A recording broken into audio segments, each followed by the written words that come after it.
Aquí comienza Entendiendo los Tiempos. Con ustedes, su anfitrión, Eduardo Saladín. Hola, es un enorme privilegio poder estar con ustedes en una nueva entrega de Entendiendo los Tiempos.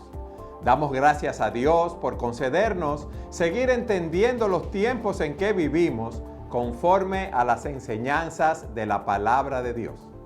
Y en el día de hoy trataremos acerca de la ética cristiana en una sociedad secular que tiene como filosofía principal al hombre en el centro de todo. Pero para hablar de este tema en el día de hoy, tenemos un invitado que ya es de la casa y es para mí un gusto presentarlo una vez más, porque sus ideas, sus libros y sus conceptos siempre nos traen luces y edificación. Y estad siempre preparados para presentar defensa con mansedumbre y ser así entendidos de los tiempos. Me refiero al pastor Miguel Núñez. Miguel, bienvenido. Gracias por estar con nosotros una vez más. Gracias a ti, Eduardo. Como siempre, es un placer poder compartir este espacio y compartir ideas y poder educar al pueblo de Dios y gente incluso que todavía no ha creído, que quizás se conecte en algún momento y pueda recibir algo de luz también. De manera que el agradecido soy yo. Gracias, Miguel. Miguel, recientemente tuve la oportunidad de leer tu libro La ética cristiana, cómo navegar en tiempos turbulentos. Y la verdad que los conceptos que tú plasmaste en ese libro me parecieron sumamente interesantes. Y para nadie es un secreto, como dice la portada del libro, que estamos navegando en tiempos no turbulentos, sino muy turbulentos. Y me llamó mucho la atención el énfasis que tú planteas en la secularización de nuestra sociedad y cómo ésta tiene entronizada al hombre como el estándar a seguir como autoridad superior.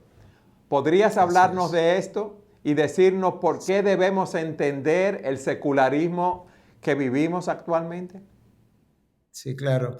Bueno, como sabes, Eduardo, en Occidente, por un largo periodo de tiempo, había una conciencia de Dios, había una conciencia del Dios creador, aún para aquellos que no estaban pensando necesariamente en Jesucristo como Dios y Señor y como alguien necesario para la salvación, pero había un concepto bíblico generalizado de que había un Dios creador y a esos hombres y mujeres llamábamos deístas.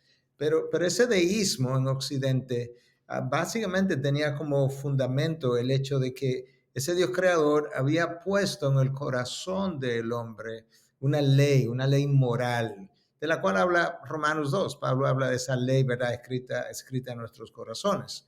Y ese hombre deísta entendía que había valores absolutos. Ese hombre deísta entendía que aunque no estaba pensando en Jesucristo necesariamente, pero aún así estaba pensando en que había un Dios dador de una ley y que incluso esa ley podía ser en cierta manera descubierta hasta cierto punto en su creación. Bueno, eso le dio un marco de referencia moral a la sociedad y esa es la razón por la que hasta hace poco cosas que hoy practicamos de manera común, como un aborto, eran inconcebibles en apenas 50 años atrás. Sin embargo, eso ha cambiado. Entonces, eso ha cambiado en esencia porque a lo largo de los años y en un periodo relativamente corto, Dios comenzó a salir del centro de la sociedad. Comenzó a salir de dos maneras. En primer lugar, bueno, quizá existe, pero él no es tan importante para mi diario vivir y por tanto yo tengo que decidir. Hasta que eventualmente terminó saliendo completamente, hasta el punto de negarse su existencia o decir, bueno, yo no tengo evidencia para saber si hay o no hay un Dios. Bueno, eso eliminó inmediatamente el marco de referencia. Entonces, si no hay un marco de referencia absoluto dado por un dador de la ley, entonces, ¿quién va a crear el marco de referencia? Y ahí es donde viene el hombre, el ser humano, a reemplazar a ese Dios. Y él entonces queda como la medida de todas las cosas. Como decía Carl Sagan, que el hombre es la medida de todas las cosas. Por ahí es que yo voy a medir lo que es bueno, lo que es malo. Y por consiguiente, ese hombre, como existen diferentes culturas tendrán diferentes conceptos de lo que es permitido, de lo que no es permitido, lo bueno, lo malo. Y en el devenir del tiempo también, pues esos valores irán cambiando conforme a la evolución de ese hombre. De manera que hoy en día no tenemos un Dios en el centro y tenemos a un hombre en el centro. Eso es lo que postula, ¿verdad? Ese humanismo, poner al hombre en el centro. Ahora, Miguel, Ujú. ese secularismo, esa filosofía que tú presentas, ¿verdad? En el libro de Aquí y Ahora, que el futuro no importa, que no hay eternidad, que el hombre es el estándar de todas las cosas, ¿cómo nos está afectando? Bueno, yo creo que el impacto ha sido enorme. Tenemos que recordar que la palabra secularismo, ¿verdad? Pues viene de seculum. Y el seculum es un periodo, una era, un tiempo, tiene que ver con el mundo, ¿verdad? Eso es básicamente lo que la palabra significa. Pero secularismo es otra cosa. Porque cuando tú le agregas el sufijo ismo a estos adjetivos, por ejemplo, humano, si yo digo Eduardo es muy humano, eso es una buena cosa. Pero eso es un adjetivo que te describe a ti, pero cuando yo le agrego este sufijo ismo, yo convierto el adjetivo en un sustantivo y ahora es otra cosa. Entonces el secularismo es un conjunto de ideas, de filosofías que implican justamente algunas de las cosas que mencionaste. No hay un mañana, no hay otro mundo, no hay otra existencia, el hombre la medida de todas las cosas, el que está en el centro, es el marco de referencia.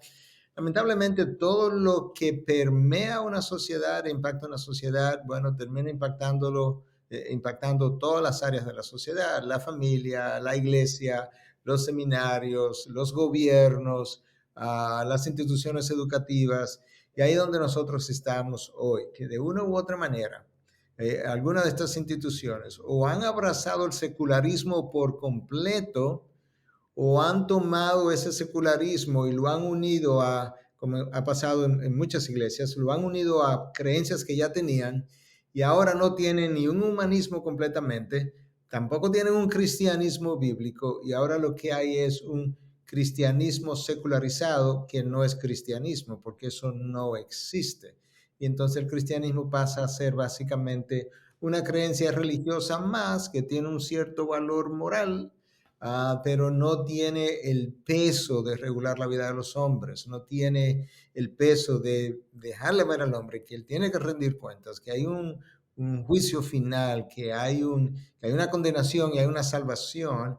No, ya mucho de eso se perdió, producto precisamente del impacto del secularismo en las iglesias, pero ha impactado los seminarios también. Tenemos profesores en seminarios que no son ni siquiera cristianos y están formando personas para ser pastores en el día de mañana. Los gobiernos han perdido lamentablemente la plomada de lo que son valores absolutos, de la moralidad para legislar leyes o oponerse a lo malo. Y eso es el impacto de ese secularismo, porque de nuevo es difícil vivir en una sociedad sin que esa sociedad termine afectando el pensamiento de los ciudadanos de esa época, a menos, ¿verdad?, que se haya montado una contraofensiva intencional de parte de aquellos de nosotros que no creemos en ese secularismo, para continuamente luchar contra las influencias que están llegando hasta mí. Y no solo luchar contra esas influencias, si no conocemos, Miguel, como tú planteas en el libro, lo que está sucediendo con ese humanismo secular y no conocemos lo que las personas están pensando, no podemos llevar un mensaje que los afecte, porque debemos, como tú planteas en el libro, conocer ese campo misionero, esa sociedad a la cual vamos a predicar la palabra. Y Definitivamente. es bueno conocer esos postulados que tú planteas en el libro, porque eso nos ayuda a nosotros traer el punto de vista bíblico en esos aspectos de una manera específica. Bueno, por un lado, tú hablabas de un campo misionero. Cuando yo voy a compartir el mensaje del cristianismo, yo necesito saber cómo piensa el otro, cómo piensa la audiencia a la que me estoy refiriendo, cuál es su punto de partida. Necesito encontrar un punto de contacto con ellos, como lo hizo el apóstol Pablo cuando fue a Atenas, para poder comenzar a hablarle a una mente que está cerrada completamente a lo que son estos valores y estas enseñanzas. De manera que conocer la audiencia a la que me voy a referir, y eso es cierto en todos los ámbitos. Por ejemplo, a veces me invitan a una conferencia y yo pregunto, dime la edad a la que le voy a hablar, dime cuál es su trasfondo, incluso cristiano, de dónde vienen, dime la composición, mayormente hombres, mayormente mujeres, mitad y mitad. Yo estoy tratando de ver, cuando comience a hablar, cómo voy a introducir y a desarrollar el tema conforme a mi audiencia. Bueno, igual con una sociedad totalmente secularizada que no está pensando en Dios. Eso por un lado. Por otro lado, yo necesito saber si no sé quién es mi enemigo, yo no sé cómo defenderme. Entonces, este secularismo es un enemigo del cristianismo, definitivamente. Lo rechaza, lo niega, se opone. Yo tengo que saber cómo me defiendo. Y cómo me defiendo, no solamente yo, pero cómo defiendo a mis hijos. Si tengo una iglesia, cómo defiendo a los miembros de la iglesia. Y así sucesivamente. Entonces, necesito conocerlo también por esa razón, porque tengo que saber de qué manera voy a proteger mi mente, a qué cosa no me puedo exponer. Y si me expongo, ¿con qué filtro voy a ver y a escuchar lo que veo y escucho? Yo creo que eso también es importante. Y en tercer lugar, yo creo que también es importante porque nos va a recordar la necesidad, como nos recuerda la palabra en el capítulo 12 de Romanos, de tener nuestra mente continuamente renovada por medio de continuar siendo transformado por medio de la renovación de nuestra mente. El entendimiento. Eso es vital que nosotros lo podamos hacer, conocer y conocer la necesidad, la imperiosa necesidad de tener el conocimiento, el entendimiento renovado. ¿Y cómo lo hago? Bueno, por medio de la revelación de Dios. Miguel, muchas iglesias a través del tiempo han dicho, muchos líderes, pastores, que ellos no tienen que conocer esas corrientes filosóficas, que solamente tienen que conocer la Biblia. Y es muy bueno, como te decía, que tú planteas que debemos conocer todas esas corrientes filosóficas, todos esos ismos, como tú bien dices en tu libro, para saber la sociedad que estamos enfrentando y cómo llevar el mensaje de una manera que sea mucho más efectivo. Definitivamente, recordemos las palabras que leemos en el segundo libro de Crónicas, donde se nos habla de David, que formó un ejército, y ese ejército que él formó, entre ellos, tenía hombres de la tribu de Isaacar. Pero ¿por qué? ¿En qué estaba pensando David cuando los eligió? Dice que eran hombres entendidos en los tiempos y que por tanto tenían conocimiento de lo que Israel debía hacer. Bueno, nosotros necesitamos ser hombres y mujeres entendidas en los tiempos, y sobre todo si vamos a actuar de maestros en esta sociedad. Porque para yo enseñar, yo necesito conocer mis tiempos, yo necesito conocer la manera, la forma e incluso los temas que yo he estado abordando en algunos de los capítulos del libro. Hace 50 años atrás ni siquiera aparecían en capítulos del libro. No había que hablar de bioética, no había que hablar de fertilización in vitro, no había que hablar de la posibilidad de clonación. Eso ni estaba en el terreno de juego. Ahora yo no puedo dejar de hablar de eso porque justamente hay tanta gente con preguntas acerca de esto, que si es bueno, que si es malo, y si es malo, ¿qué tiene de malo? ¿Dónde está lo ético, lo antiético? Y si lo puedo hacer, alguna de esas cosas, ¿cómo lo puedo hacer sin violar parámetros bíblicos? Pues obviamente necesito conocer los tiempos. De no conocer los tiempos, no creo que pueda ser efectivo en la comunicación. Yo creo que Cristo le habló a quienes le habló, ¿cómo le habló? Precisamente porque conocía a quienes le estaba hablando. A los galileos, hombres con poca educación, le habló mucho en parábolas, usó elementos de la naturaleza, usó un lenguaje sencillo. Definitivamente que eso es algo completamente diferente a lo que Pablo se enfrentó luego en Atenas, cuando tuvo que hablarle a filósofos y demás. Entonces yo creo que eso nos deja ver a nosotros con claridad, que tengo que conocer los tiempos, las corrientes, para saber cómo voy a transmitir el mensaje. Algo que también me llamó la atención y me gustó mucho del libro es cuando tú hablas del hedonismo. Y el hedonista ve el placer como el fin y el fundamento de la vida, como tú dices en el libro, que buscan lo que produce placer, esto es lo bueno y nada, no quiero tener nada que ver con aquello que me produce dolor, porque eso es malo. Y en la escritura, el salmista dice que es bueno haber sido afligido para que aprenda tus estatutos, pero ahora vivimos en una sociedad que todo lo que busca es el placer, Miguel. Y eso lo vemos en la juventud. Me gustó mucho lo que tú planteas en el libro, que ese hedonismo, esa búsqueda del placer es un paso antes del narcisismo, ¿verdad? Por esa persona que tiene admiración por sí misma y se cree sumamente importante. Y eso lo vemos en las redes, donde las personas quieren promoverse, su conocimiento, su físico, su posición. ¿Qué tú nos dirías de esto, Miguel? Bueno, yo creo que, como dice la palabra, no hay nada nuevo debajo del sol. Cuando uno lee el libro de los Hechos, en el capítulo 17, cuando Pablo fue a Atenas, se encontró con un grupo de filósofos llamados epicureos.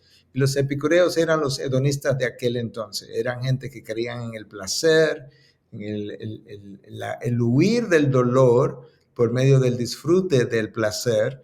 Y hoy en día, entonces, en vez de llamarlos epicureos, porque tienen otras vertientes, tenemos los hedonistas. Y la búsqueda primaria del hedonista es el placer, el goce, el gozo, el disfrute, el desenfreno de las pasiones. Al final del camino están haciendo dos cosas. Están tratando de llenar un vacío donde solamente Dios, que Dios solamente puede llenar.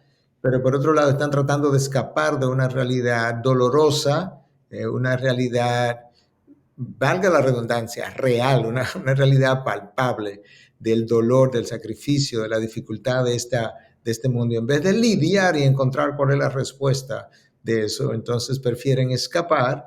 ¿Y cuál va a ser el escape? Bueno, el darle rienda suelta a estas pasiones que me producen placer, pero sabes que esa pasión que yo alcanzo, aún con un viaje de droga, tiene un fin, y entonces se produce ese descenso rápido, lo que llaman en inglés el crashing, y ahora vuelvo y me siento mal, me siento que no sirvo, que no tengo valor y necesito otra vez tener un viaje nuevo de droga, de sexualidad o cualquier otra cosa.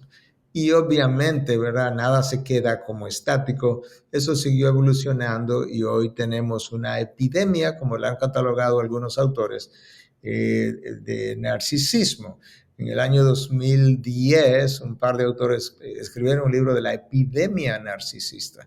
Y es interesante porque ellos entendieron que ese narcisismo alcanzó un empuje alrededor del año 2006, 2007, con la salida de YouTube y con la salida de Facebook.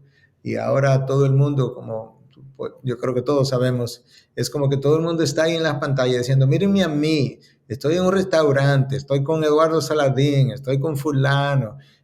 Tú sabes, como que yo soy el centro de atención y hasta lo que me como quiero fotografiar y ponerlo, porque entiendo que el mundo gira alrededor de mí. Todo el mundo tiene interés en saber dónde estoy, con quién estoy, qué estoy comiendo.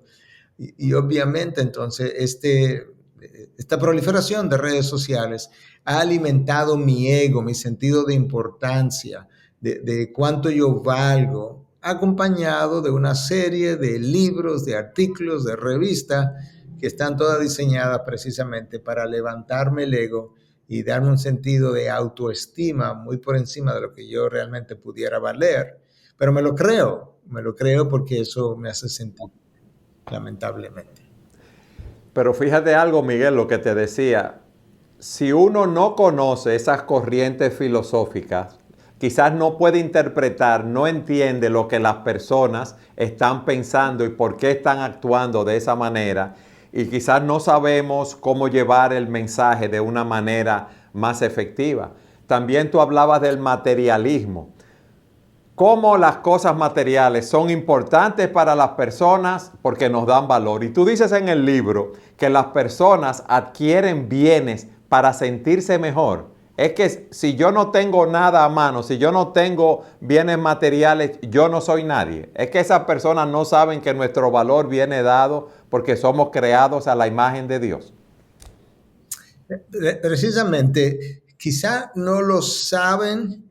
Vamos a suponer por ahora que no lo saben conceptualmente, mentalmente, cerebralmente, no lo pueden describir. Su corazón sabe razones que su razón no sabe, como decía Pascal. Entonces su corazón no se siente valorado, no se siente identificado, no siente que pertenece a algo que le da seguridad. Y eso es así porque Adán y Eva, nuestros progenitores, vivieron en la presencia de Dios, expulsados de la presencia de Dios.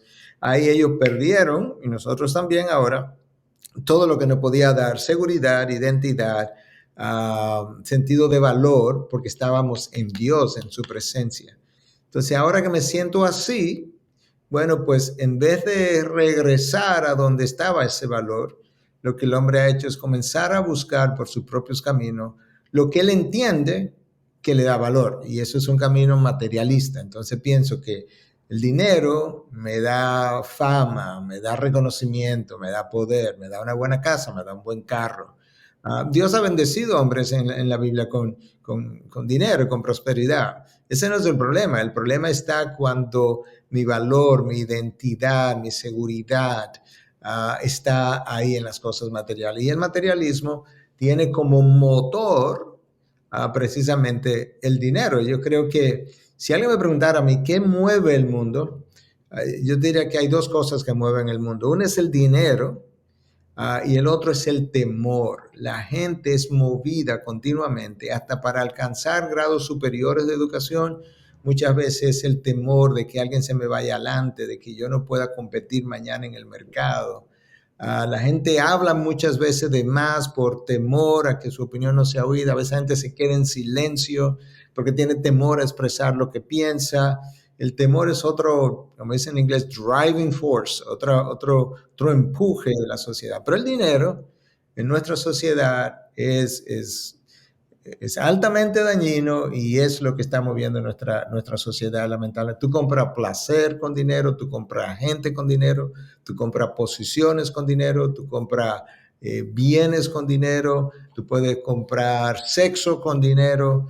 Es increíble. Por eso Cristo, yo creo, lo comparó con él cuando habló de que nadie puede servir a dos señores, a Dios y al dinero o a las riquezas, porque el dinero compite con Dios por todas el dinero está en todas partes, de manera que hasta dar la impresión como que es omnipresente. Entonces se compite con Dios de una manera muy, muy directa, a diferencia de algunas otras competencias. Y es bueno saber cómo ese materialismo ha afectado a la iglesia, el evangelio de la prosperidad. ¿Qué tú nos dirías acerca de eso? Porque tú lo planteas en el libro también.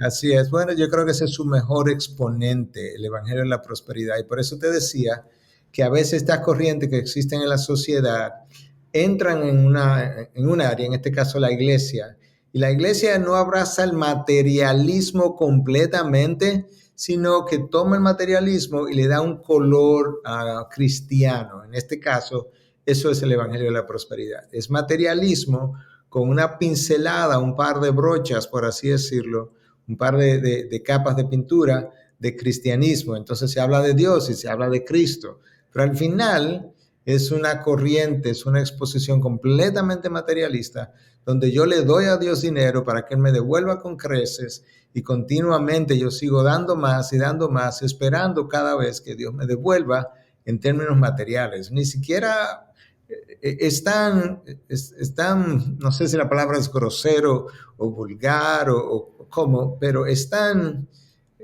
increíble lo abierto que esta enseñanza es, que literalmente ni siquiera se habla de darle a Dios dinero para que te devuelva bendiciones espirituales. No, eso ni está ahí.